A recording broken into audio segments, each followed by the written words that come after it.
अगर आप शराब पीने के शौकीन हैं तो आज की इंफॉर्मेशन आपके लिए बहुत ही महत्वपूर्ण है। बहुत सारे लोग शराब पीते हैं और ट्रैवल करते समय भी शराब की बोतल को अपने साथ रखते हैं। तो क्या आपको मालूम है, अगर आप ट्रैवल कर रहे हैं और शराब की बोतल रख के आप घूम रहे हैं तो उसके ऊपर क्या कानून है? अगर आप फ्लाइट से ट्रैवल कर रहे हैं, ट्रेन से ट्रैवल कर रहे हैं, बस से ट्रैवल कर रहे हैं या फिर अपनी गाड़ी से ट्रैवल कर रहे हैं तो आप कितनी शराब अपने साथ कैरी कर सकते हैं, आज मैं आपको इसके बारे में बताऊंगा। लेकिन इससे पहले अगर अभी तक आपने चैनल को सब्सक्राइब नहीं किया है तो जल्दी से जल्दी चैनल को सब्सक्राइब करें, बेल आइकन को प्रेस करना मत भूलिएगा। तो सबसे पहले हम बात करते हैं कि अगर आप फ्लाइट से ट्रैवल कर रहे हैं तो आप कितनी शराब अपने साथ कैरी कर सकते हैं। अब अगर आप फ्लाइट से ट्रैवल कर रहे हैं तो आप दो तरीके से ट्रैवल कर सकते हैं, या तो आप इंटरनेशनल ट्रैवल करेंगे या फिर आप डोमेस्टिक ट्रैवल करेंगे।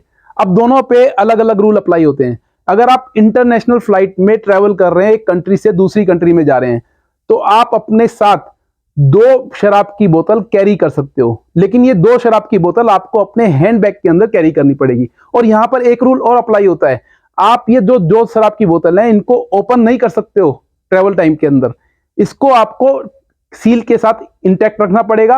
और आपकी ये जो बोतल है ये आपको कस्टम की शॉप से, जो आपके एयरलाइंस कस्टम्स की शॉप होती है, जो ड्यूटी फ्री शॉप होती है, वहां से खरीदनी होगी। अब हम बात करते हैं डोमेस्टिक एयरलाइंस की। जब आप डोमेस्टिक एयरलाइंस के अंदर आप कोई ट्रैवल कर रहे हो तो आप वहां पर 2 बोतल कैरी नहीं कर सकते हो, और वहां पर रूल बिल्कुल डिफरेंट है। अगर आप डोमेस्टिक ट्रैवल कर रहे हैं तो वहां पर आप 1 बोतल ही अपने साथ कैरी कर सकते हैं।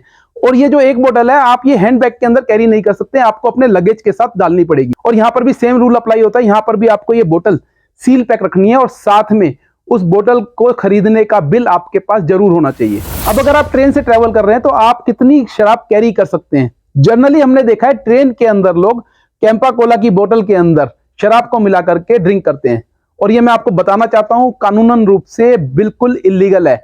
अगर आप पकड़े जाते हैं तो आपको जेल में भी रहना पड़ सकता है। इसके अलावा अगर आप ट्रेन से ट्रैवल कर रहे हैं तो एज पर रूल आप 1 लीटर की बोतल अपने साथ कैरी कर सकते हैं।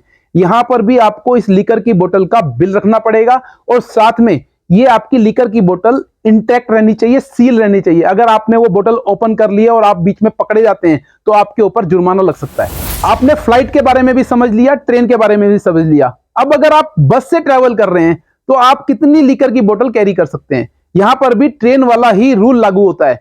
आप अगर बस से ट्रैवल कर रहे हो तो अपने साथ 1 लीटर की बोतल कैरी कर सकते हैं। अगेन यहां पर भी आपको बोतल को इंटैक्ट रखना पड़ेगा, सील रखना पड़ेगा, और उसका जो इनवॉइस है वो अपने साथ जरूर रखना होगा। अब बस का तो आपको समझ में आ गया, लेकिन अगर आप अपनी पर्सनल गाड़ी से कहीं ट्रैवल कर रहे हैं और आपको लीकर को लेकर के एक जगह से दूसरी जगह पर जाना है, तो आपको यह लगेगा कि अगर मैं लीकर लेकर के अपनी गाड़ी में चलता हूं तो रास्ते में पुलिस वाला रोक लेगा और आपको जुर्माना भी लगा देगा या आपके खिलाफ कोई कार्रवाई करेगा। अगर आपको कानून मालूम है तो पुलिस वाला आपका कुछ भी नहीं बिगाड़ पाएगा। अब अगर आप अपनी पर्सनल गाड़ी में विद इन स्टेट ट्रैवल कर रहे हैं तो आप अपने साथ 12 बोतल लीकर की कैरी कर सकते हैं। अब ये 12 जो बोतल है, अगेन ये रूल लागू होता है यहां पर भी, ये 12 बोतल ओपन नहीं होनी चाहिए। ये बोतल इंटैक्ट होनी चाहिए, सील होनी चाहिए, और इनका इनवॉइस आपके पास होना चाहिए।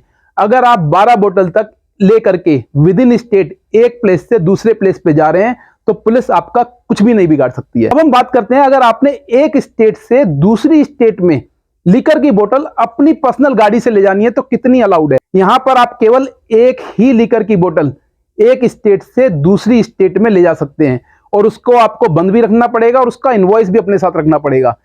इसके अलावा कुछ स्टेट्स के अंदर लीकर पूरे तरीके से बैन है, जैसे गुजरात, बिहार, नागालैंड, मणिपुर। अगर आप इन स्टेट्स के अंदर लीकर की बोतल लेकर के जाते हो अपनी पर्सनल गाड़ी के अंदर तो आपके ऊपर जुर्माना भी लगाया जा सकता है और आपको जेल में भी भेजा जा सकता है। अब अगर आप एक प्लेस से दूसरे प्लेस पर इस दी गई सीमा से ज्यादा बोतल लेकर के घूम रहे हैं और आपको पुलिस पकड़ लेती है तो आपके खिलाफ एक्साइज एक्ट के अंदर एफआईआर दर्ज करेगी पुलिस, और आपको कोर्ट से भारी जुर्माना भी हो सकता है और आपको जेल में भी रहना पड़ सकता है। तो दोस्तों, इसलिए अगर आप शराब के शौकीन हैं और आप अपने साथ ट्रैवल के दौरान शराब को कैरी करना चाहते हैं तो इन नियमों को जरूर जान लें, और इन नियमों के आधार पर ही अपने साथ शराब को कैरी कीजिए, ताकि आपको भविष्य में किसी भी तरह की समस्या ना हो।